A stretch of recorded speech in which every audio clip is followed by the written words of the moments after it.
ഒരു മോഷ്ടാവ് അവൾ മോഷ്ടിച്ചു എന്നൊക്കെ വിചാരിച്ച് ഇങ്ങനെ കുറേയൊക്കെ ഇങ്ങനെ ആലോചിച്ച് കൂട്ടിയിട്ട് പിന്നെ ഞാൻ ആത്മഹത്യ ചെയ്യണം. ആത്മഹത്യ ചെയ്തുവെന്ന് ഉറപ്പിച്ചിട്ടാണ് ഞാൻ സ്റ്റേഷനിൽ നിന്ന് അവിടെ നിന്ന് ചെയ്യുമെന്ന് ഞാൻ ഉറപ്പിച്ച് പിന്നെ ഇവിടെ വന്നപ്പോൾ എൻ്റെ മക്കളെ കണ്ടപ്പോൾ പിന്നെ എൻ്റെ മക്കൾ അനാഥയാവും. കുട്ടികളും അമ്മ എവിടെ നിൽക്കുന്നത് പറയാമെന്ന് പറഞ്ഞ് ലാസ്റ്റിലൊരു മെസ്സേജ് മൂത്ത പെണ്ണ് ഇട്ട് കൊടുത്തു. അതിന് പറഞ്ഞ് എടി എൻ്റെ വീട്ടിൽ നിന്ന് വിളിക്കണടി എന്ന് പറഞ്ഞ് ഫോൺ അപ്പോഴാണ് കൊടുത്തത്. അപ്പോഴാണ് അവളെ മാപ്പിളെ വിളിക്കുന്നത്. അണ്ണാ ഞാൻ ഇങ്ങനെ ഒരു അബദ്ധത്തിൽ ഇങ്ങനെ ഒരു കള്ളക്കേസിൽ ഇന്ന് മാല എടുത്തെന്ന് പറഞ്ഞ് ഇവിടെ കൊണ്ട് വച്ചിരിക്കുകയാണെന്ന് പറഞ്ഞു. അപ്പോഴാണ് അറിയുന്നത്. മോഷ്ടിക്കപ്പെടാത്ത മാലയ്ക്കു വേണ്ടി, ചെയ്യാത്ത കുറ്റത്തിനു വേണ്ടി കള്ളിയാക്കപ്പെട്ട പാവം ബിന്ദു. പനയമുട്ടം എന്ന് പറഞ്ഞു കേട്ടാണ് ബിന്ദുവിനെ തേടി നമ്മളും ഇതുവഴി വന്നത്. പനയമുട്ടത്ത് നിന്ന് പാമ്പാടും തോട്ടിലേക്ക് പോകുന്ന വഴിയാണിത്.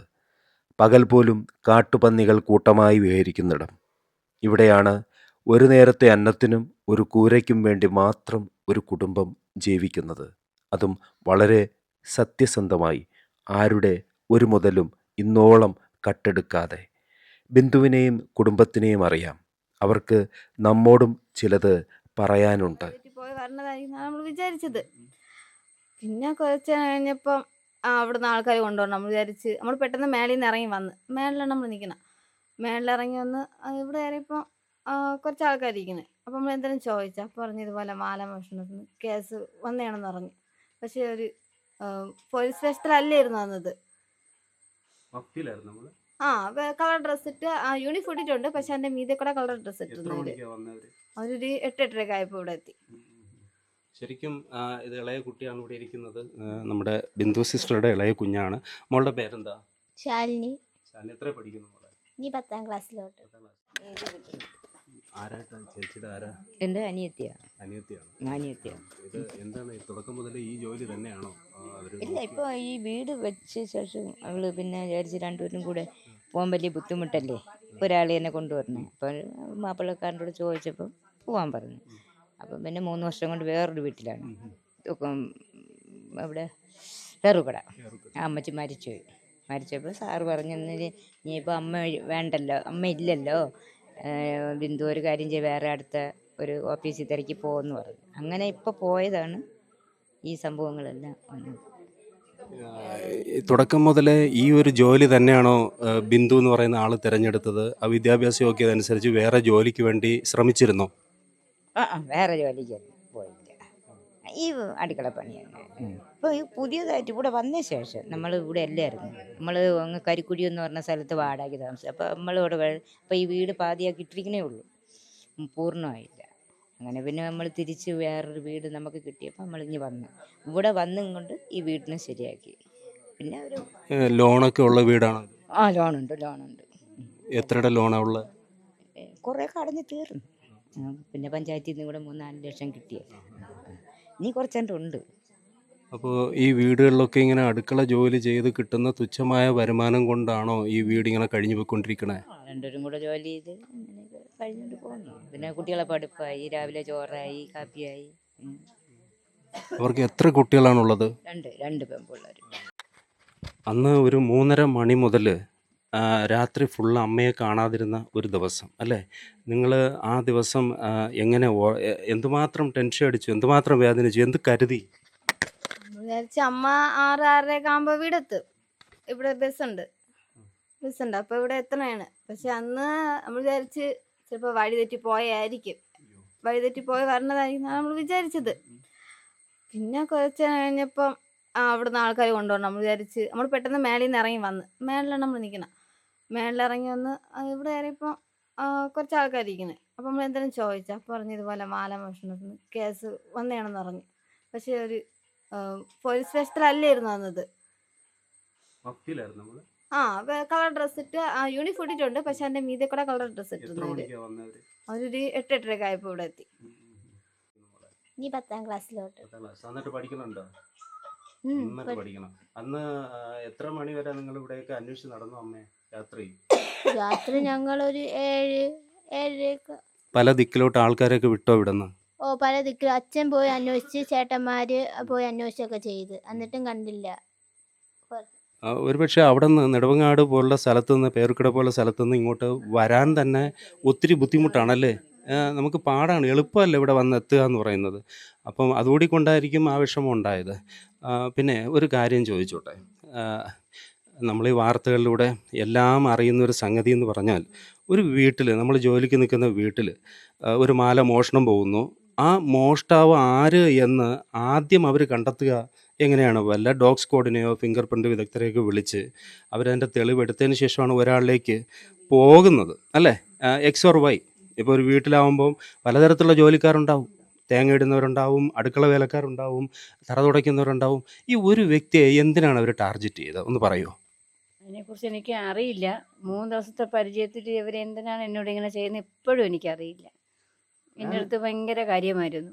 എൻ്റെ അടുത്ത് ഭയങ്കര മോളേനെ വിളിക്കുകയുള്ളൂ, ഭയങ്കര കാര്യമായിരുന്നു. പക്ഷേ ഇവർ ഇങ്ങനെ ചെയ്തെന്താണെന്ന് ഇപ്പം എനിക്ക് അറിയത്തില്ല. ആ ഒരു ചോദ്യത്തിന് പ്രസക്തി ഇല്ലേ? കാരണം എന്ന് വെച്ച് കഴിഞ്ഞാൽ, ഒരു മാല മറന്ന് എവിടെയോ കൊണ്ട് വച്ചിട്ടല്ലേ ഇത് സംഭവിച്ചത്? ഒരു മാല വെക്കുന്ന സ്ഥലത്ത് നിന്ന് മാറ്റി വെച്ച് കാണും. നോക്കിയ സ്ഥലത്ത് കണ്ടില്ല. ഉടനെ വിചാരിച്ച് ബിന്ദു എടുത്തുകൊണ്ട് പോയി കാണും. ആ ബിന്ദുവിലേക്ക് എന്തുകൊണ്ടാണ് ഹൗസ് ഓണർ ടാർഗറ്റ് ചെയ്തു എന്നാണ് തോന്നുന്നത്? എന്തെങ്കിലും രീതിയിൽ അവർ തമ്മിൽ നിങ്ങളുമായിട്ട് എന്തെങ്കിലും മാനസിക വിഷമമോ, അവർ നമ്മളോട് പറഞ്ഞ ജോലി അവർക്ക് ഇഷ്ടപ്പെടാതെ വരികയോ സമയത്തിന് എത്താതെ വരികയോ അങ്ങനെ എന്തെങ്കിലും ഉണ്ടോ? അങ്ങനെ ചോദിച്ചാൽ എന്നെ 2 മാസത്തേക്ക് വിളിച്ച ജോലിക്ക്. അപ്പോൾ ഞാൻ പറഞ്ഞു, ചേച്ചി 2 മാസത്തേക്ക് ഞാൻ വരില്ല, 2 മാസത്തേക്ക് ഞാൻ വരില്ല, ആഴ്ചയിൽ 3 ദിവസം ഉണ്ടെങ്കിൽ ഞാൻ വരാം. അപ്പോഴും എന്നോട് ചോദിച്ചു, അപ്പോഴും ഇതെനിക്ക് ഒരു ഏജൻസി വഴിയാണ് ഞാൻ പോകുന്നത്. അപ്പോൾ എനിക്കൊരു ചേച്ചി ഉണ്ടെങ്കിൽ ആലപ്പുഴയുള്ള ആ ചേച്ചിയാണ് എന്നെ വിളിച്ചാൽ കിട്ടില്ലെങ്കിൽ ഉടനെ മറ്റേ ചേച്ചിയെ വിളിക്കും. ചേച്ചി വിളിച്ചിട്ട് പറഞ്ഞു, മോനെ പിന്നെ അവിടുന്ന് വിളിക്കുന്നു എന്ന് പറഞ്ഞു. അപ്പോൾ ഞാൻ പറഞ്ഞു, ചേച്ചി പിന്നെ ഞാൻ പിന്നെ ഒന്ന് പറയണ്ടെന്ന് ഞാൻ പറഞ്ഞു. എന്നിട്ട് ഉടനെ തന്നെ എന്നിട്ട് ഈ കാര്യമൊന്നും അവരെന്നോട് പറയുന്നില്ല. ഞാൻ പിന്നെ അത് മൈൻഡ് ചെയ്യാനും പോയുമില്ല. എന്നിട്ട് ഞാൻ പറഞ്ഞു, ചേച്ചി ആഴ്ചയിൽ 3 ദിവസമേ ആഴ്ചയിൽ 3 ദിവസം ഉണ്ടെങ്കിൽ ഞാൻ വരാം, പിന്നെ ഞാൻ വരത്തില്ല എന്ന് പറഞ്ഞു. അല്ല അങ്ങനെയാണെങ്കിൽ ഞാൻ 2 മാസം ഡെയിലി ഞാൻ വരത്തില്ല, ആഴ്ചയിലാണെങ്കിൽ വരാം. പിന്നെ സമ്മതിച്ചു. ഞാൻ അവിടെ ചെന്നു. ലാസ്റ്റ് പോയത് 19-ാം തീയതി. 19-ാം തീയതി പോയിട്ട് പിന്നെ ഞാൻ പോയിട്ടില്ല. പിന്നെ പോകണമെന്ന് വിചാരിച്ച് ഇരിക്കുകയായിരുന്നു. അപ്പോഴാണ് ഈ സംഭവങ്ങളെല്ലാം ഉണ്ടായത്. അപ്പോൾ മറ്റൊരു വീട്ടിൽ കൂടി നമ്മൾ ഇതുപോലെ തന്നെ പാർട്ട് ടൈമായിട്ട് ജോലി ചെയ്യുന്നുണ്ട്. കവടിയാറിലുള്ള പത്മജ എന്ന് പറഞ്ഞൊരു വീട്ടിലാണ് അവിടെ ഞാൻ പോകുന്നത്. അവിടെ പോകാത്ത ദിവസം ഇവിടെ തിങ്കൾ, ബുധൻ, ശനിയാണ് കവടിയാറിൽ.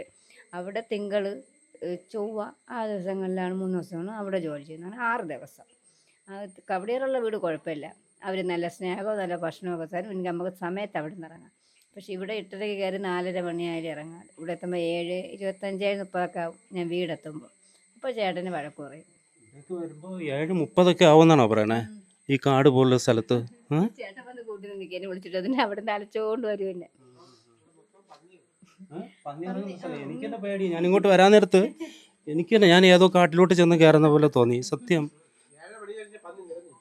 ഈ ഭാഗത്ത് ഒറ്റ ഇത്രയും താമസിക്കുന്ന വീട്ടിൽ പോയിട്ടാണ് അങ്ങനെ പറഞ്ഞു. അത് 3 ദിവസത്തെ പൈസ കിട്ടില്ല. 3 ദിവസത്തെ പൈസ പോട്ട് നീ സമയത്തിന് പറഞ്ഞ വീട്ടിൽ പോയത് ഇനി പോണ്ടെന്ന് പറഞ്ഞു. ഇതാ സംഭവം.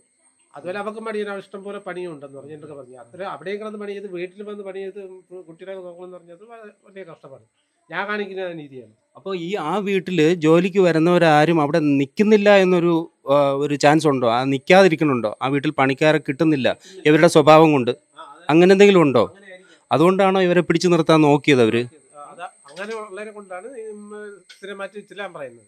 അപ്പൊ ഇവിടെ 1-2 നോക്കിയപ്പോഴേ ഭയങ്കര പണിയും പാട് തന്നെയാണ്. അത് മാത്രമല്ല അവിടെ പോകാൻ തന്നെ 3000 രൂപ 100 രൂപ വേണം. തിരിച്ച് അങ്ങോട്ട് വേണം 50 രൂപ ഓട്ടോ പിടിക്കണം. തിരിച്ച് നടന്നാണ് വരുന്നത്. അതേപോലെ തിരിച്ച് വന്നാലും 100 അവിടത്തേക്ക് തന്നെ. ഇവിടെ തന്നെ 45 രൂപ 90 രൂപ. അപ്പൊ 200 രൂപ പോയാൽ അപ്പം മാസം പണി ചെയ്തിട്ട് കാര്യം വണ്ടിക്ക് ഒരു കൊടുക്കുന്നുണ്ട്. പിന്നെ അന്ന് ആ പോലീസ് സ്റ്റേഷനിൽ വെച്ച് വെള്ളം പോലും കുടിക്കാൻ തന്നില്ല എന്നൊക്കെ പറയുന്നത് സത്യമാണത്? വെള്ളം അന്നത്തെ ദിവസം ഭക്ഷണമേ തന്നിട്ടില്ല എനിക്ക്. ഒരു ആഹാരമായി തന്നില്ല? ആഹാരം ചേട്ടൻ മാറ്റുന്നതിൽ കൂടെ എനിക്ക് തരാൻ സമ്മതിച്ചില്ല. ഞാൻ ഈ മോളെ വിടട്ടെ, അവൾക്ക് പോകണം. മോളുടെ പേരെന്തുവാ? പ്രവീണ. എത്രയിൽ പഠിക്കുന്നു? ഞാൻ +2 എക്സാം എഴുതിയിട്ടിരിക്കണം. സൂപ്പറായിട്ട് പഠിക്കണം കേട്ടോ. ആ. നല്ലൊരു ജോലി, ഗവൺമെന്റ് ജോലിയൊക്കെ നമുക്ക് സംഘടിപ്പിക്കണം. ഓക്കെ. ഇതുപോലുള്ള വിഷമം നമുക്ക് വരരുത് ഇല്ല, കേട്ടോ. ഇല്ല. ഇതൊരു ഭയങ്കര വിഷമമായി പോയി അല്ലേ? നമുക്കൊക്കെ അഭിമാനമാണ് വലുത്. ശരിയല്ലേ മോള്? പൊയ്ക്കോ, അത് ബിസിയാണെങ്കിൽ എന്തെങ്കിലും ബിസി ആണെങ്കിൽ ഇഷ്ടം. പിന്നെ ഞാൻ ചോദിക്കുന്നത്, ഈ പോലീസുകാരൊക്കെ ആഹാരവും വെള്ളവും ഒന്നും തരാതിരിക്കുക എന്ന് പറഞ്ഞു കഴിഞ്ഞാൽ അത് മനുഷ്യാവകാശ ലംഘനമല്ലേ? കാരണം ജയിലിലേക്ക് കൊണ്ടുപോകുന്ന ജയിൽ പ്രതികൾക്ക് പോലും അവർ ബോട്ടിൽ വെള്ളം വാഹനത്തിൽ വെക്കണമെന്ന് നിർബന്ധമാണ്. അപ്പം നിങ്ങൾ വെള്ളം ചോദിച്ചിട്ട് എന്താ തരാത്തത് അവരൊക്കെ? വെള്ളം ചോദിച്ചപ്പോൾ ബാത്റൂമിൽ ബക്കറ്റിലോട്ട് ചെന്ന് കോരി കുടിക്കും. ബാത്റൂമിലെ വെള്ളമാണോ മനുഷ്യൻ കുടിക്കേണ്ടത്? അപ്പം അവരങ്ങനെ ആയിരിക്കും കുടിക്കുന്നത്. അതുകൊണ്ടായിരിക്കും എന്നോട് പറഞ്ഞു പിന്നെ ബാത്റൂമിൽ.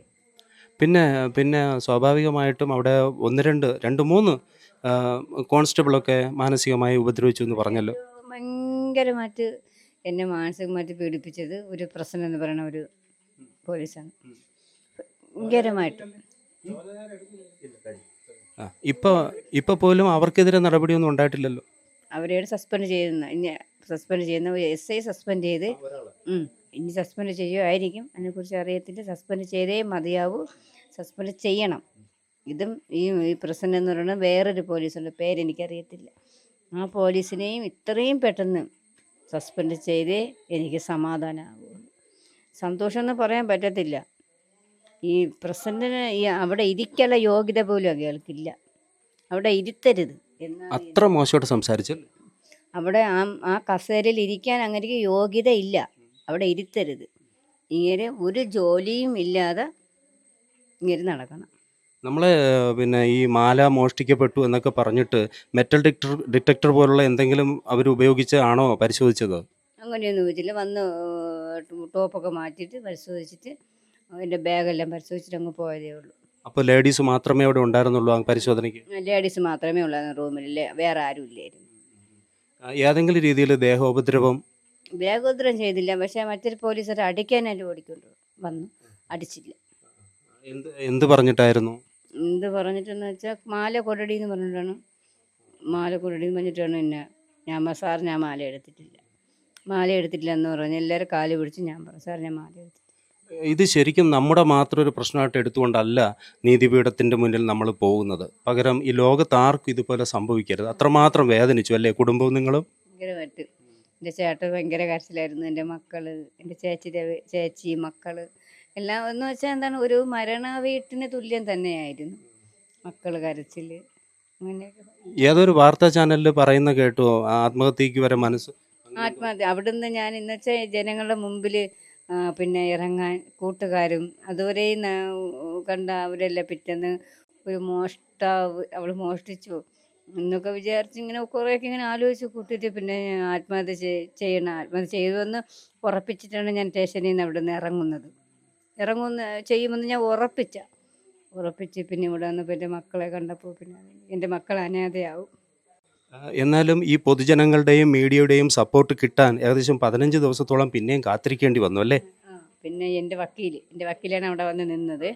വക്കീലാണ് ഈ സംഭവം അറിഞ്ഞത് കൊണ്ട് വക്കീൽ ഓടി വന്ന് ഇത് അറിഞ്ഞു വന്നേ നമ്മൾ ആദ്യം വിളിച്ചു. എൻ്റെ വക്കീൽ ഓടി വന്ന് നമ്മൾ കേസ് കൊടുക്കണം ചേച്ചി എന്ന് പറഞ്ഞാൽ വക്കീലിൻ്റെ പ്രകാരമാണ് ഇന്ന് ഈ ജനങ്ങൾ അത്രയും ഇവിടെ കൂടിയത്. നമ്മളെ കഴിവല്ല.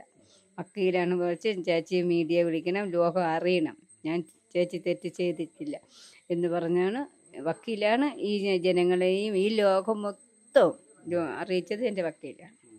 എന്തായാലും 2 കുട്ടികളെ വളർത്തുന്നതിന് വേണ്ടി അര ഇറുക്കി കൊടുത്ത് ജീവിക്കുന്ന 2 മാതാപിതാക്കൾ, അവരുടെ കഷ്ടപ്പാടിൽ ഒരു കുഞ്ഞു വീട്, അതിൻ്റെ ലോണ്, അങ്ങനെയൊക്കെ അവർ കഷ്ടപ്പെട്ട് മുന്നോട്ട് വരാൻ ശ്രമിക്കുന്ന കൂട്ടത്തിലാണ് ഇങ്ങനെ ഈ പോലീസിൻ്റെ നടപടികളും മറ്റു കാര്യങ്ങളൊക്കെ ഉണ്ടായത്.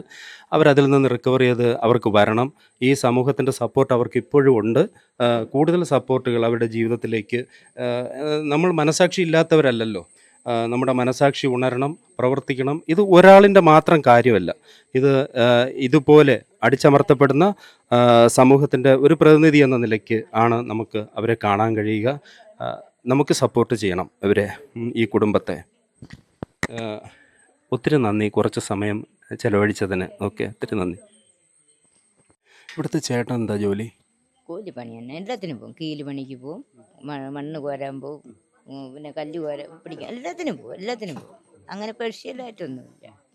ഈ മോഷ്ടിക്കപ്പെട്ടു എന്ന് പറയുന്ന ആ ഒരു വീടുണ്ടല്ലോ, ആ വീട് പേരൂർക്കട, അത് എവിടെയായിട്ടാണ് വരുന്നത്? എനിക്കറിഞ്ഞൂടാ. ഇത് 3 ദിവസമല്ലേ ആയില്ല അവളവിടെ പോയിട്ട്. അതുകൊണ്ട് നമുക്ക് ആ ഒരു ഏരിയയെ അറിയത്തില്ല.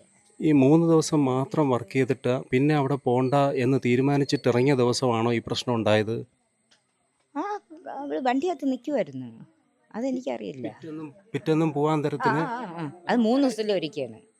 3 ദിവസത്തിലൊരിക്കലാണ്. മറ്റേ വഴയില ഡെയിലി ഉണ്ട്. അപ്പോൾ അവിടെ 3 ദിവസം, ഇവിടെ 3 ദിവസം, അങ്ങനെയാണ് പോണത്.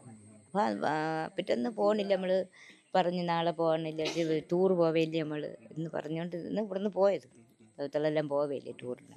പിന്നെ ചേച്ചി, ഞാൻ ചോദിക്കുന്നതേ, സാധാരണ ഒരു വീട്ടിൽ എന്തെങ്കിലും ഒരു മോഷണം നടന്നു കഴിഞ്ഞാൽ നമ്മൾ ആൾക്കാരെ സംശയിക്കുന്നതിന് മുമ്പേ അവിടെ ഡോഗ് സ്ക്വാഡ് വരികയോ പരിശോധന നടത്തുകയോ ചെയ്തിട്ടേ ഒരാളിലേക്ക് എത്താൻ ചാൻസ് ഉള്ളൂ. എത്തിയില്ല. എന്താ സംഭവിച്ചതെന്ന്? അത് അവൾ വണ്ടിയകത്ത് നിന്നപ്പോഴാണ് ഇങ്ങനെ പേരൂർക്കടയിൽ നിന്ന് കോൾ വരുന്നത്, ബിന്ദു ഇവിടെ വരെ ഒന്ന് വരണം, പൈസ തന്നിരിക്കുന്നു, 3 ദിവസത്തെ ശമ്പളം തന്നിരിക്കുന്നു. അപ്പോൾ ഇവൾ മറുപടി പറഞ്ഞെന്ന് പറഞ്ഞ് പിന്നെ എനിക്ക് അവിടെ തരൂല, എനിക്ക് ഓഫീസിലാണ് തരുന്നത്. ഓഫീസിലല്ലേ തരുന്നത്, നീ അത്യാവശ്യമായിട്ട് ഓടിയോ, നീ ആട്ടോയ്ക്ക് പൈസയല്ല സാറേ വരാൻ, ഇഞ്ഞു വന്നിട്ട് പൈസ കൊടുക്കാം ആട്ടോയ്ക്ക്. അങ്ങനെ ഓടി അവിടെ ചെന്നപ്പോഴാണ് ഈ വീട്ടിലെ ഉടയനും എല്ലാവരും അവിടെ ഇരിക്കുന്നത്. ഇങ്ങനെ പറഞ്ഞു, മാല എടുത്തങ്ങിഞ്ഞതാന്ന് പറഞ്ഞു. അപ്പോഴാണ് അവൾ അറിയുന്നതെന്ന് പറഞ്ഞു.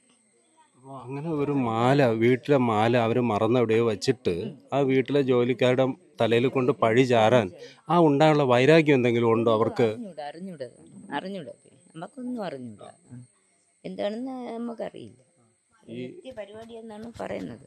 അവരെയൊക്കെ നിത്യ പരിപാടികളാണ്. ഇവിടെ വരും, ദുബായിൽ നിന്ന് വരും, 5-6 മാസം ഇവിടെ നിൽക്കും, അങ്ങ് പോകും. അല്ല സ്ഥിരമായിട്ട് ഇവിടെ ഇല്ലല്ലോ. ഞാൻ ചോദിക്കുന്നത്, വീട് ജോലിക്കിടെ ഏതെങ്കിലും രീതിയിലുള്ള പ്രഷർ, മാനസിക സമ്മർദ്ദം കൊടുത്തുകൊണ്ട് ഈ ചേച്ചിയോട് അവർ വളരെ മോശമായിട്ട് പെരുമാറുകയോ അങ്ങനെ എന്തെങ്കിലും ഉണ്ടായോ? അറിയില്ല. ഒന്നുമില്ല. ടൂറൊക്കെ പോകാൻ പൈസയൊക്കെ കൊടുത്ത്, പിള്ളേർക്കും പൈസയൊക്കെ കൊടുത്ത്, ഇങ്ങനെ ഒരു ആര് ടൂർ പോകാൻ പൈസ കൊടുത്ത്? വീട്ടുകാരെ കുഞ്ഞുങ്ങൾ ടൂർ പോണ് പിറ്റേന്ന് 24-ാം തീയതി. അപ്പോൾ പൈസ തലേദിവസമേ പൈസ കൊടുത്തു. അങ്ങനെയൊക്കെ ഉള്ള ഇത് നമുക്കറിയാവും. അവൾ വന്ന് കുട്ടികൾ ടൂർ പോയോ? പോയില്ല, ഞങ്ങൾ പോയില്ല. പിന്നെ ഇവള് സ്റ്റേഷനില്ലല്ലോ. ഇവള് സ്റ്റേഷനിൽ ഇരിക്കുമ്പോൾ പിന്നെ നമ്മൾ പോകാൻ പറ്റൂലല്ലോ. അന്ന് 3:50 എനിക്ക് ഞങ്ങൾക്ക് ഫോൺ ചെയ്യണം. ഫോൺ ചെയ്ത് 10 മിനിറ്റ് കഴിഞ്ഞപ്പോൾ പിന്നെ ഇല്ല. പിന്നെ എവിടെയാണെന്ന് ഒരു പിടിയില്ല. അപ്പോൾ ഞങ്ങൾ ഇരിക്കുന്നത് ഈ ചേപ്പിലോട് വണ്ടിയിൽ നമുക്ക് നെടുമ്പയിൽ വരും. അപ്പോൾ അത് ഒരു വണ്ടിയേ ഉള്ളൂ, പിന്നെ 8:30 ഉള്ളൂ. വണ്ടി കിട്ടി കയറി കാണാമെന്ന്. 5:30 ആയി, 6 മണിയായി, 6:30 ആയി, 7 ആയിട്ടും കുഞ്ഞുങ്ങളെ കൊച്ചിനെ കാണാനില്ല. ഇവിടെ നിന്ന് തിരക്കി കിടക്കണം. മൊബൈൽ അവർ പിടിച്ചുകൊണ്ട്. അപ്പോൾ ഈ വരണ നമ്മൾ ഇവിടുന്ന് മെസ്സേജ് അയക്കണം, എവിടെയെങ്കിലും നിൽക്കണമെന്ന് പറ കുഞ്ഞമ്മ എന്ന് പറഞ്ഞ് എൻ്റെ മരുമോള് അങ്ങനെ പറഞ്ഞിട്ട് പിന്നെ ഒരു അനക്കമില്ല. പിന്നെ ഞങ്ങൾ വിളിക്കുന്നു, നീ എവിടെ നിൽക്കുന്നത് പറ. ഇവരെല്ലാം തേടി നടക്കുക, കാണുന്നില്ല. പിന്നെ ഒരു 9 മണിയായപ്പോൾ 3 പേര് ഇവളെയും കൂടെ കൂട്ടി 4 പേര് ഇങ്ങനെ വരണം ഈ വഴിക്ക് വന്ന് ഇതിനകത്ത് വന്ന് കയറി ഇവിടെ നോക്കിയിട്ട് മാല ഇടടി. ഞാൻ മാല എടുത്തില്ല. ഇതുവഴി കയറി വരാൻ പറ്റുമോ? ഇങ്ങനെ പറഞ്ഞു, വരമ്പുണ്ട്. വരമ്പേ വരുന്നു. ഇത് അവരുടെ വഴിയല്ലേ, ഇത് അവരുടെ വഴിയായതുകൊണ്ട് നമുക്ക് കയറാൻ പറ്റൂല. അത് പിന്നെ അവിടെ നിന്ന് ചേച്ചി ഒന്നും പറയില്ല, ഒരു ചേട്ടത്തിയാണ് മുറയ്ക്ക്. അങ്ങനെയൊക്കെ ഉള്ളൂ. അല്ല പിന്നെ ഇത് കൂടുതൽ എനിക്ക് അറിയില്ല. അന്ന് രാത്രി മുഴുവൻ ഈ ബിന്ദു എന്ന് പറഞ്ഞ ആളിനെ ആ സ്റ്റേഷനിൽ ഇരുത്തിയിരുന്നോ? ഇരുന്നിരുന്നു. 3:30 പിടിക്കുന്ന പെണ്ണിനെ പിറ്റേന്ന് 12 മണിക്കാണ് ഇറക്കുന്നത്, ഉച്ചയ്ക്ക്. അപ്പോഴാണ് ഇവർ പോകുന്നത് കാണാൻ. അപ്പോഴത്തേന് അവർ ഈ കുര്യാക്കോസ്, എനിക്കും അറിഞ്ഞൂടെ, ഞാൻ പേര് പറഞ്ഞ് അവർ വന്നിട്ട് പറഞ്ഞ് എന്തോ സൈഡോറെ പറഞ്ഞിട്ട് അവൾ അങ്ങ് മുറിക്കാത്തിരിക്കണമെന്ന് പറഞ്ഞിട്ട് അങ്ങ് വെളിയിറങ്ങി കുറേ കഴിഞ്ഞപ്പോഴത്തേന് ഇവളെ വിളിച്ചിട്ട് പറഞ്ഞ് ബിന്ദു ഇറങ്ങി വാ, ഞങ്ങൾ വെറുതെ വിട്ടിരിക്കണമെന്ന് പറഞ്ഞു. അത്രയാണ്. അപ്പോഴാണ് മാല കിട്ടിയെന്ന് അറിയുന്നത്. അനിയനും പോയി, വെറുതെ വിട്ടിരിക്കുന്നു. സോറി, എനിക്ക് ഇതിനേക്കാളും തോനെ 10 മാല വാങ്ങിക്കാനുള്ള കാശുണ്ട് എന്ന് പറഞ്ഞിട്ട് അവൾ അവിടെ നിന്ന് ഇവരും അങ്ങോട്ടും പോയി. എൻ്റെ അനിയനും അതിൻ്റെ ആൾക്കാരും അവിടെ ചെന്നപ്പോൾ പക്ഷെ ജാമ്യമൊന്നുമില്ല, പിടിച്ചോണ്ട് പോകുന്ന ഒരു ജാമ്യമില്ല, ഒന്നുമില്ല. അവർ പെട്ടെന്ന് അവിടെ മൊബൈലിൽ ഇങ്ങനെ വാങ്ങിച്ചതായിട്ടൊരു ഒപ്പ് മാത്രം ഇട്ടെന്ന് പറഞ്ഞു. എത്ര പവൻ്റെ മാലയാണ് കണ്ടില്ല എന്ന് പറഞ്ഞു? 2 പവൻ്റെ 2 പവൻ്റെ അവൾ പറഞ്ഞ ഞാൻ മാല ഷേപ്പേ കണ്ടിട്ടില്ല എന്നാണ് പറയുന്നത്. നമുക്ക് അറിഞ്ഞൂടാ എത്ര ആണെന്നും അറിഞ്ഞൂടാ, അവർ എത്ര ലോക്കറ്റ് എന്നും അറിഞ്ഞൂടാ, ഒന്നും അറിഞ്ഞൂടാ. പിന്നെ ഇത് എവിടെ നിന്ന് കിട്ടിയെന്നും നമുക്കറിയാം. അപ്പം അവർ കിട്ടിയെന്ന് വിളിച്ച് പറഞ്ഞു. അപ്പം ലോക്കപ്പ് ഇരിക്കുന്നെന്ന് പോലീസ് അവർക്ക് കിട്ടിയെന്ന് പറഞ്ഞു. ഇരിക്കുന്നു. അവൾ ആ മൂലയിൽ ഇരിക്കുന്നു. അവൾ ആ മുറിയിൽ ഇരിക്കുമ്പോൾ എസ്ഐക്ക് ഫോൺ വന്നെന്ന് പറഞ്ഞു. അപ്പോൾ ഈ ബൈജു എന്ന് പറഞ്ഞപ്പോൾ ഒരു വന്നത് കണ്ടാന്തോ, ഒരു കണ്ണാടിയൊക്കെ വെച്ച് ഏജി സാറിൻ്റെ മോൻ പോലീസാണ്. അത് നമ്മളെ ഏരിയയിലുള്ളതാണ്, 7ാം വാർഡിലുള്ളതാണ്. അപ്പോൾ സാറിനോട് വിളിച്ച് പറഞ്ഞ് മാല കിട്ടി. ഈ കറക്റ്റ് ഈ സ്ഥലം ഏതാണ്? ഏത് ഇത് അത് തന്നെ പനയമുട്ടം. പനയമുട്ടം. പിന്നെ വീട്ടുപേര് പാമ്പാടി. ഇവിടെ നിന്നേ ഈ റോഡിലേക്ക് ബസ് കിട്ടുന്ന സ്ഥലത്തേക്ക് പോകാൻ ഒത്തിരി ദൂരം ഉണ്ടല്ലോ, എങ്ങനെ പോകുന്നെന്നോ? നടന്നു പോകുന്നു. 7 മണിക്ക് 7:10 7:04 7:10 വണ്ടി വരും. അപ്പോൾ അതിന് മുമ്പേ വെച്ച് അവൾ ഇറങ്ങും പോവാൻ. ഒരുപക്ഷെ അതായിരുന്നു ഏറ്റവും വലിയ ടെൻഷൻ വീട്ടുകാർക്ക്. അന്ന് 3:30 മണിക്ക് വരേണ്ട ആള് അന്ന് 9:30 മണി വരെ ഇവിടെ വന്നിട്ടില്ല, ഒരറിയിപ്പും കൊടുത്തിട്ടുമില്ല. ഈ സ്ഥലമാണെങ്കിൽ പനയമുട്ടത്ത് വളരെ ഒറ്റപ്പെട്ട ഒരു പ്രദേശമാണ്, കാട് കയറി കിടക്കുന്ന ഒരു സ്ഥലമാണ്. ഇവിടേക്ക് ആളിനെ കിട്ടാതിരുന്നു എന്നുള്ളതാണ് ഏറ്റവും വലിയ വിഷമം. ഒരു പാതിപ്പേര് നെടുമ്പേ പോന്നു, അല്ല പനൂര് പോന്നു, ചുള്ളിമാനൂർ പോന്നു. എൻ്റെ മക്കൾ 2 ചുള്ളിമാനൂർ പോന്നു. അങ്ങനെ അയ്യോ 2 കുട്ടികൾ ഭയങ്കര കരച്ചില്ല. അമ്മയെ കണ്ടില്ല എന്നും പറഞ്ഞ് ഭയങ്കര കരച്ചിലാണ്. പിന്നെ നമ്മളൊക്കെ അറിഞ്ഞൂടെ, ഈ പോലീസ് കൊണ്ടുവന്ന് അകത്ത് കയറിയപ്പോഴല്ലേ പറയുന്നത് ഇങ്ങനെ മാല മോഷണമെന്ന്. അപ്പോഴേ ഞങ്ങൾ അറിയുന്നത്. അവളെ എടുക്കൂല കേട്ടോ, പാവമാണ് അവള്. ഞാൻ ഇങ്ങോട്ട് വരുന്ന വഴിക്ക് ഞാൻ ആൾക്കാരോട് ചോദിച്ചു, നിങ്ങളെക്കുറിച്ചൊക്കെ വലിയ നല്ല അഭിപ്രായം അവരൊക്കെ പറയണേ, വളരെ പാവങ്ങളാണെന്ന് പറഞ്ഞു. ഈ വീട് വിറ്റാൽ പോലും അവർക്ക് 2 ലക്ഷം രൂപ നമുക്ക് കൊടുക്കാനില്ല, ഇതിൻ്റെ കടം പോലും. എന്നിട്ട് അവരിവിടെ കയറിയിട്ട് പോലീസ് ചോദിക്കും, ഇതൊക്കെ ഇങ്ങനെയൊക്കെ മോട്ടിച്ചും പറിക്കാണോടി ഇട്ടിരിക്കണേന്ന്. അതൊക്കെ ചോദിച്ചെന്ന് അവള് പറഞ്ഞു. അവള് കള്ളൊന്നും പറയും. അങ്ങനെ ചോദിച്ച പോലീസ് ഏതാണ്? അങ്ങനെ കള്ളൊന്നും പറയില്ല അവള്. ഉള്ളതുള്ള അങ്ങനെ ചോദിച്ച പോലീസ് ഏതാണ്? ഏതാണെന്ന് അറിയില്ല, അവൾക്ക് അറിയാവൂ. അത് അടിച്ചും അടിച്ചെന്നേ പറയുള്ളൂ. അടിച്ചില്ലെന്ന് പറഞ്ഞു. അവള് പറഞ്ഞു അടിച്ചിട്ടില്ല, ചെയ്തില്ല അവള് തന്നെ പറയുന്നു. പറയുമ്പോഴും നമ്മള് പീഡനം, മാനസിക ഭയങ്കരമായിട്ട് ചീത്തയും നമുക്ക് താങ്ങാൻ വയ്യാത്ത കുട്ടികളെ പറയും. ദേഹോപദ്രവത്തിനപ്പുറം അന്ന് 3:30 മണി മുതൽ ഒരു രാത്രി ഫുള്ള് ഒരംഗത്തെ കാണാതിരുന്നതിൻ്റെ മാനസിക വിഷമം അത് ഒത്തിരി അനുഭവിച്ച വീടാണ്. ഇവിടെ ആരുമില്ല ഈ ഏരിയയിൽ. ഇപ്പോഴാണ് ലൈറ്റ് ഇട്ടത്. ഭയങ്കര ബുദ്ധിമുട്ടായി ഇപ്പോൾ. ചിലപ്പോൾ അച്ഛൻ ജോലിക്കൊക്കെ പോകും, ഒരുപാട് ദൂരെയായിരിക്കും, ചിലപ്പം താമസിക്കും വരുമ്പോൾ. പിന്നെ ഞങ്ങളുള്ളതുകൊണ്ട് വീട്ടിൽ കയറിയിരിക്കും പിള്ളേർ. അത്രയേ ഉള്ളൂ. ഇനി ബാക്കി അവളെ കൊണ്ട് ചോദിക്കേ. നമ്മളിപ്പോൾ നിൽക്കുന്നത് തിരുവനന്തപുരം പനയമുട്ടത്താണ്. ഈ വാർത്ത അറിയാത്തവർക്കായി ഒരിക്കൽ കൂടി പറയാം. ഈ വീട്ടിലെ ബിന്ദു പേരൂർക്കട ഒരു വീട്ടിൽ ജോലിക്ക് പോവുകയാണ്. ആ വീട്ടിലെ ജോലി കഴിഞ്ഞ് മടങ്ങി വരുമ്പോഴാണ് ഒരു കോള് വരുന്നത്. അത് പേരൂർക്കട പോലീസ് സ്റ്റേഷനിൽ നിന്നായിരുന്നു. ബിന്ദുവിനെ സ്റ്റേഷനിലേക്ക് എത്രയും പെട്ടെന്ന് വരണമെന്നാണ് നിർദ്ദേശം. അവിടെ ചെന്നപ്പോൾ 3:30 മണി മുതൽ ആ രാത്രി മുഴുവൻ പിറ്റേന്ന് 12:30 മണി വരെയും ചോദ്യം ചെയ്യലാണ്. മാല മോഷ്ടിച്ചിരിക്കുന്നത് ബിന്ദുവാണ് എന്ന നിഗമനത്തിലായിരുന്നു ഹൗസ് ഓണറും പോലീസും. ഞാൻ മാല എടുത്തിട്ടില്ല, ഞാൻ അങ്ങനെ എടുക്കുന്ന ആളല്ല എന്ന് കരഞ്ഞ് കാലുപിടിച്ച് പറഞ്ഞിട്ടൊന്നും ഒരു രക്ഷയും ഉണ്ടായില്ല. കണ്ണുനീരിന് ഒരു വിലയും ഉണ്ടായില്ല എന്നർത്ഥം. അങ്ങനെ വെള്ളം ദാഹിച്ച് ചോദിച്ചപ്പോൾ ടോയ്ലറ്റിലെ ബക്കറ്റിലെ വെള്ളം കുടിക്കാൻ പറഞ്ഞു എന്ന് പറയുന്നു. അതുപോലെ ഭർത്താവ് ആഹാരം വാങ്ങിവെച്ചു, അത് ബിന്ദുവിന് കൊടുക്കാൻ ശ്രമിച്ചപ്പോൾ കൊടുക്കാൻ അനുവദിച്ചില്ല, കൊണ്ടുപോടാ എന്ന് പറഞ്ഞ് ചീത്ത വിളിച്ചു, അസഭ്യം പറഞ്ഞു എന്ന് പറയുന്നു. അങ്ങനെ ധാരാളം മനുഷ്യാവകാശ ലംഘനങ്ങൾ നടന്നു എന്ന് ഈ വീട്ടുകാരും ബിന്ദുവും മനുഷ്യ മനസാക്ഷിയോട് പറയുകയാണ്. ഒരു വാർത്ത ഒരു കണ്ണീർ കഥ പോലെ നമുക്ക് തോന്നുന്നു. അനുഭവിക്കുന്നവർക്ക് മാത്രമേ ആ വേദന എത്രമാത്രം ആഴത്തിലുള്ളതാണ് എന്ന് അറിയാനാകൂ. സ്നേഹത്തോടെ പരസ്പരം അറിയുന്ന മനുഷ്യ മനസ്സുകളിലൂടെ ഇനിയും നമുക്ക് യാത്ര ചെയ്യേണ്ടതുണ്ട്. നന്ദി, നമസ്കാരം.